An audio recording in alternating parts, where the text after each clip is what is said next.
For over a decade's worth of Pokemon games, Sandshrew was banned from OU. Why is this? Well, that's because its abilities were banned, therefore making it banned by technicality. You may be shocked by hearing this, but what's more shocking is how common of an occurrence this is. Despite this, it is an occurrence of the past, as Gens 3 and 4 lack hidden abilities, and since Gen 5 is a train wreck. As such, let's document each time a lower tier Pokemon has been banned for their ability. The oldest metagame Sandshrew was banned from was the 3rd generation of OU. This is because it packs the Sand Veil ability, an ability which increases your evasion under the Sandstorm condition, which nearly every game takes place in.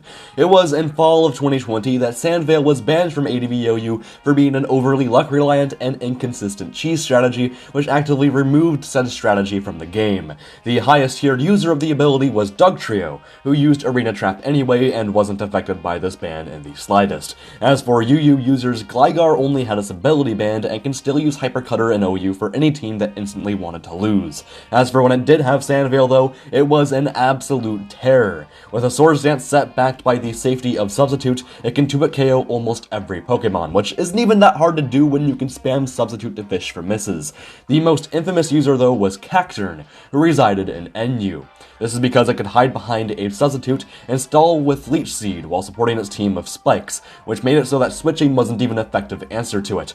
Without Sand Veil, it's obviously terrible, but since it was its only ability, it ended up being banned, even though some players clamored for it to stay. Sadly for Cacturn though, Sand Veil is its only ability, so it wound up banned from OU, with the same story being true for Sandslash. Granted, unlike Cacturn, Sandslash was rarely used, as it faced Swords Dancing competition from Gligar, which Rapid Spin simply couldn't make up for.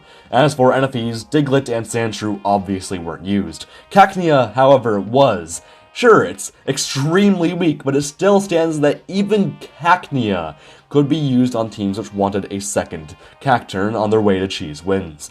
Despite this, Sand Veil isn't the only banned ability in ADV OU. The other one is Soundproof, with Mr. Mime ruining it for every other user. To be fair though, no other Soundproof user ever found a niche in OU, with the exception of Xploud, who found use as a Belly Drum Baton Pass recipient, using its ability to not get phased out by Roar. Despite this, the niche didn't last, as Smeargle would eventually be banned from using Baton Pass. That left us with our only problem child left being the previously mentioned Mr. Mime. Unlike Xploud, who blocked roars at the end of a sweep, Mr. Mime blocked them while setting up Calm Minds, making it so that it could baton pass to a sweeper who would just OHKO any roar user in its path anyway. Of course, a Pokemon with only one move, that being Whirlwind, who could counter the strategy, was not in any way healthy. Also, Haze isn't on very many Pokemon, so don't, for the love of Arceus, use that argument. The player base didn't want to ban Baton Pass though, as it was the only pivoting tool in the generation, and is an aspect of the metagame which many people actively love. As such, the decision was made to ban Soundproof instead. As such, Mr. Mime, Whismur, Loudred, and Xploud were all banned from OU.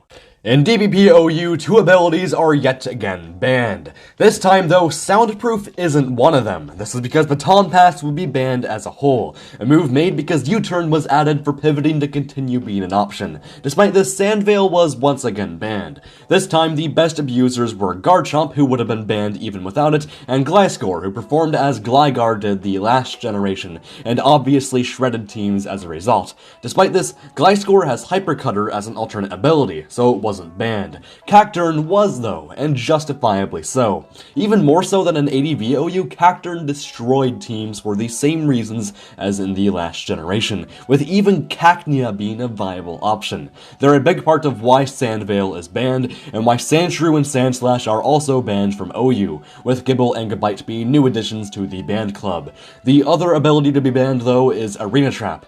In DPP OU, Arena Trap is simply too centralizing. It prevents many of the best Pokemon from switching out of a bad matchup.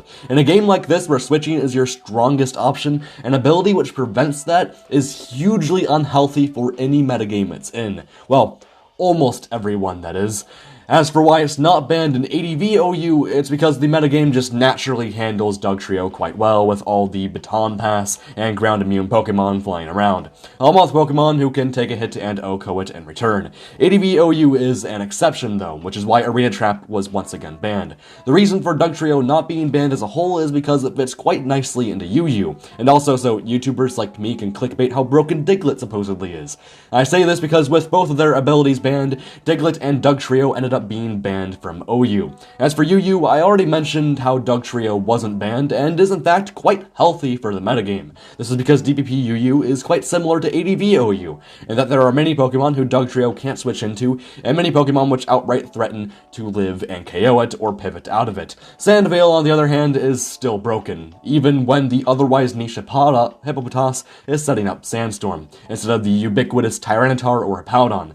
As such, Cacnea, Cacturne, Gabite, Gibble, Sandslash, and Sandshrew were banned once again. As for why they're not banned from NU, it's because the player base chose to ban Hippopotas instead. This is because every Sandvale user has a place in the tier, while Hippopotas wouldn't if it weren't for Sandvale. As such, the player base chose to ban Hippopotas instead of Sandvale. Black and White OU has easily the most interesting history of any generation of Pokemon, and it's because of this that explaining why Sandshrew and Sandslash are the only lower tier Pokemon to be banned will take a lot of time. Of course, it all starts with Sandvale. The ability was eventually banned for the same reasons as DPP OU. Despite this, few Pokemon were banned from OU as a result of this. The exception then would be Garchomp, who at the time only had Sandvale. Despite this, it was released back into the tier once it gained the ability Rough Skin from the Dream World. Garchomp wasn't the only Pokemon to have this happen, by the way, as these new abilities were called hidden abilities, and gave an extra ability to almost every Pokemon. It's because of hidden abilities that every Sandvale Pokemon would be allowed to roam free as long as their alternate abilities were legal. And until 2018, they were. But what happened? Well, let me explain. At this time, hazard stacking teams were dominating the metagame due to how good Jellicent was as a spin blocker. As such, Excadrill was brought back to make Rapid Spin great again, as Jellicent wouldn't want to switch into its mighty Earthquake. Despite this, Sandrush was kinda busted on it, so the community opted to ban that instead of Excadrill, insisting that the metagame would be better for it. They were right, as Excadrill is still legal to this day. Sandshrew and Sandslash aren't though, as along with having Sandvale, they also got Sandrush as a hidden ability, therefore making them banned from OU for the third generation in a row, a feat which hasn't been accomplished ever since, and a record that will never be broken again. I recorded this with a cold, so if I sound weird, particularly in the first half, then that is why. What's funny too is how that wasn't even the only thing that put this video in production hell. The main one was that the rough draft of the script was so bad that none of my friends understood what I was trying to communicate in the video, and I ended up having to rewrite the whole thing as a result.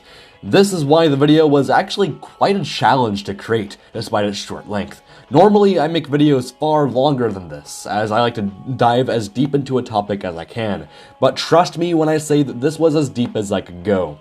I knew this video would be short too, which is why I just assumed someone like Freezeye would get to it before I could, but I'm glad I decided to make it anyway, as I think this is a really cool topic, and I want more people to know of it. Hopefully you got something out of this then. So, thank you for watching, and I'll see you guys on whichever week I have time to finish a video.